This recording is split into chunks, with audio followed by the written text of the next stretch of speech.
हाथुरा मैं हूँ पिंटू और मैं हूँ घोसला और मैं हूँ मोंटू और मैं एक भूत हूँ। ठीक है, अब सब जल्दी से छुप जाओ। जो पहले बाहर आएगा वो मेरा हथौड़ा खाएगा।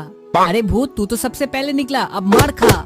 अरे इस बार भी पहले निकला, इसको फिर से मारता हूँ। इस बार भी पहले निकला, फिर से मारता हूँ। अरे हथौड़ा, तुम बार बार मुझे क्यों मार रहे हो? रुको, इस बार बाहर ही नहीं निकलूंगा। क्या बोला तूने? बाहर नहीं निकलेगा? रुक, तुझे आज ऐसा सबक सिखाता हूँ जिसको देख के सबका होश उड़ जाएगा। लेकिन उससे पहले तुम लोग बताओ, तुम लोग का पैसा चाहिए या अपने मम्मी का प्यार? जो मम्मा से प्यार करते हो वो लोग वीडियो को एक लाइक करके चैनल को सब्सक्राइब कर दो और कमेंट पे आई लव मम्मा लिख दो। ए ले बेटा।